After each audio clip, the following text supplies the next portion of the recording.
If someone's intentions are pure, is it moral to vilify them if said intentions are derailed by circumstances completely out of their control?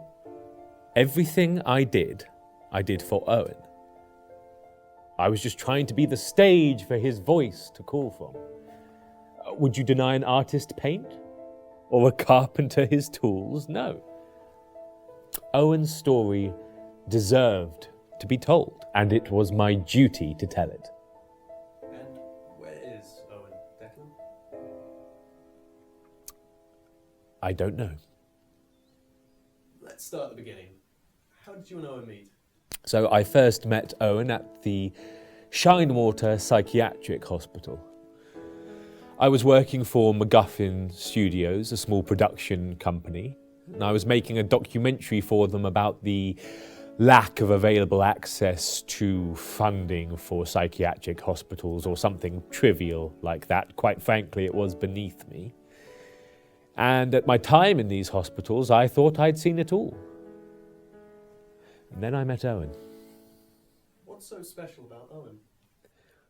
Owen believes that he is a vice detective in Miami circa 1985, but lives in the rural English countryside.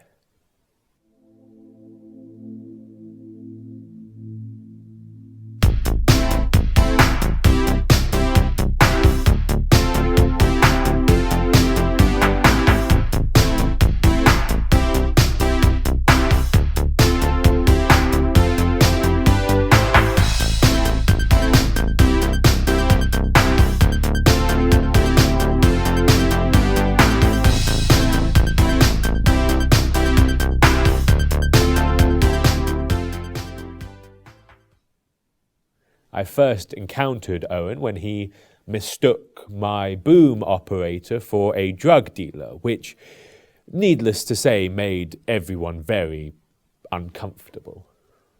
Uncomfortable ain't exactly the word I'd use. Bloody racist bastard. Ty was understandably surprised by this. We all were. He read him his Miranda rights, an American procedure.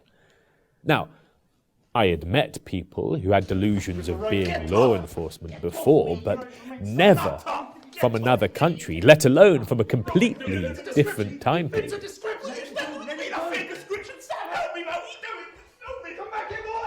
He was just what I was looking for.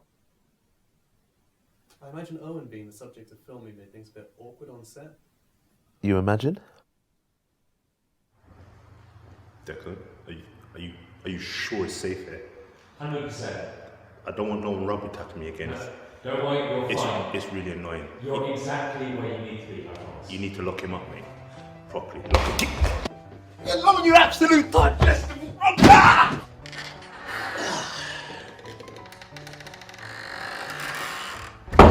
Why are you guys filming me? Uh-oh. I didn't get into this industry to be manhandled by some crazy ass white guy. So I gave Declan an ultimatum. Him or me. It was sad to let Ty go, but he proved to be too much of a distraction for Owen, and he was really throwing off the entire film. Dude's crazy. I'm not just talking about Owen. Yeah, Ty was understandably upset by this, but filming was hard enough with Owen being contained at Shinewater.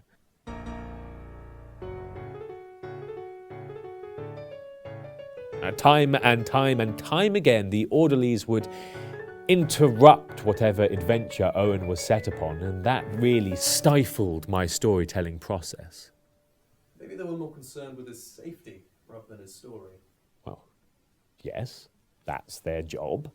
But I'm a storyteller, and it's my job to share fantastical stories like Owen's with the world. Wasn't your job to make a documentary about hospital funding? I'm sorry?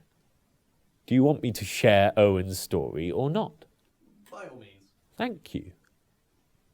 As I was saying, there were limitations with Owen being contained, and it was pertinent to our story that Owen was in his own world, but in the real world. Fortunately for us, he had completed his mandatory 6 months after being sectioned, and we were able to get the okay from Owen's doctor that he was safe to be released, provided that he come back to the hospital every week or so for treatment. And all this would have been fine. Except Owen's doctor was such a bore, and he was always trying to go on about Sigmund Freud when it wasn't even relevant. It's true, I allowed Owen to be released from care. He had more than served his time in the hospital and proved not to be a danger to anyone. What about himself? Oh, absolutely. But aren't we all? You know, Freud once postulated that we humans are driven by death, and that most actions we make push us closer to our own demise. You dropped something.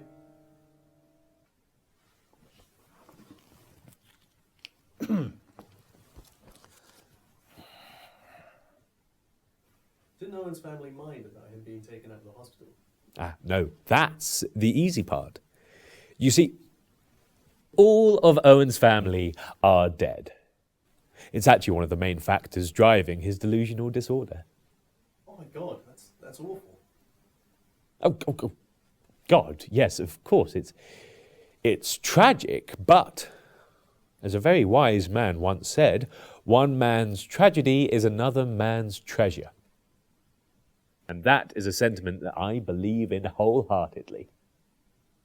That was Kevin Spacey's character in House of Cards. Really? Oh. Shit. So what is a delusional disorder? A delusional disorder is a type of psychosis in which a person cannot tell what is real from what is imagined. Typically, they form certain beliefs that help minimise their fears and surprises of the world. Owen's condition was as a result of a traumatic experience he had in his early 20s, which sadly resulted in the tragic death of his entire family.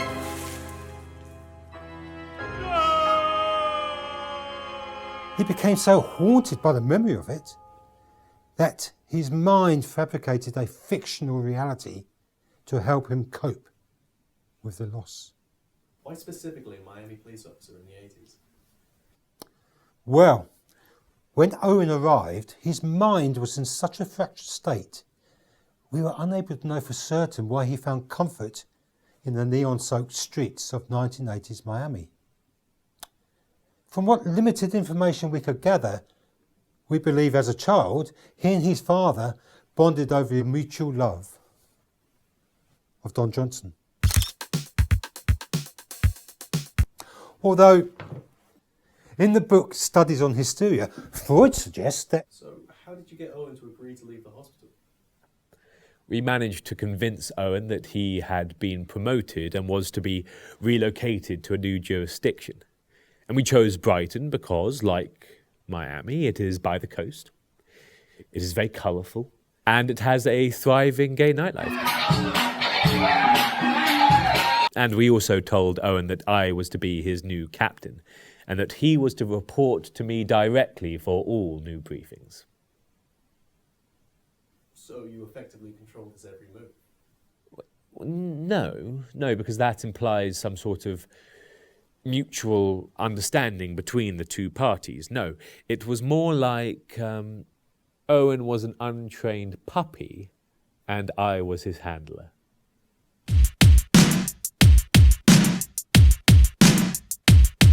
At first, things were relatively easy. Thanks to my line of work, I know numerous actors who are perfectly willing to perform any role just to put on their show reel. So I was able to make up crimes, stage drug deals, plant evidence, and even provide people for Owen to arrest. Easy.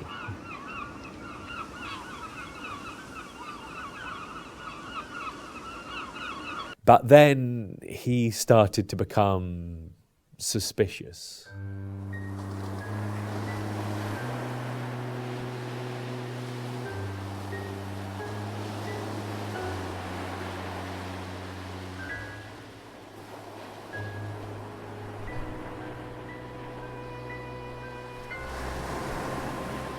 he thought all the crimes he was investigating were linked.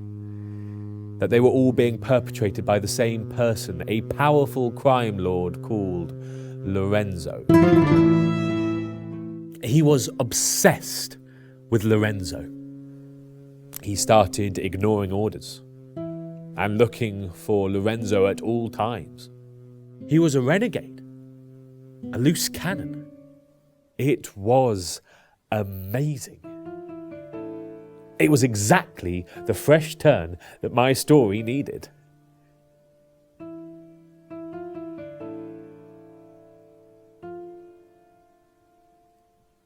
But then he started going behind my back, and that's when things started to get out of my control. He wasn't sleeping. He was increasingly erratic and paranoid. He thought he was being watched all the time. He was crazy. Oh, well, crazier. And then one day... What happened to Owen Declan?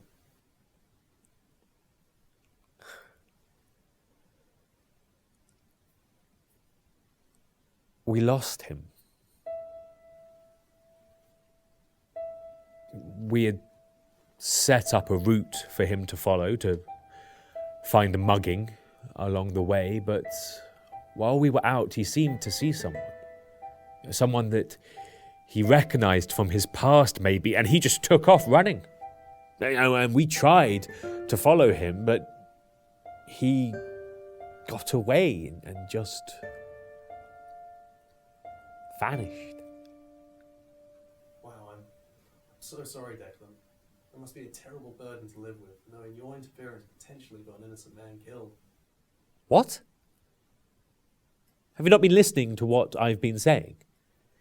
Owen's story needed to be told, and it was my duty to tell it, and thanks to me, soon the whole world will know about Owen. As soon as I find Lorenzo. Lorenzo? Yes, Lorenzo. The antagonist, the missing piece of the puzzle. He's obviously the one behind all this. I mean, how else do you explain Owen's disappearance? Negligence? Don't be so naive. Owen was a lot smarter than people gave him credit for. And he had stumbled onto something massive, something huge, and he was silenced before he could share it. But I am going to finish what Owen started. Let me show you something. Now, Owen had deduced that because there were no registered Lorenzos in the whole of southeast England, he must be using a fake moniker. He's posing as a woman. Now, he is as crafty as he is Italian, or Spanish. We haven't quite figured that out yet. But what we do know for sure is that he had definite connections to the Viet Cong, and may have even played a role in the fall of Dien Bien Phu. Now, according to this book by David Icke... Like I said, the dude's crazy. We live in a holographic projection controlled by humanoid reptilians from the moon. Now, rearrange the letters of Lorenzo. What do you get? You get zoo and you get learn. Now, what do we find in zoos? We find reptiles. And what can we learn from this? That Lorenzo is a humanoid reptilian from the moon. And it's there that he has imprisoned Owen. And so, what I propose is a government-funded mission for me and my crew to go to the moon to find Owen and Lorenzo and bring them both back to Earth. And then my story will be complete. Where's everyone gone? Oh, it's him, isn't it? It's Lorenzo. He's behind the disappearance of everyone just now. Damn you, Lorenzo!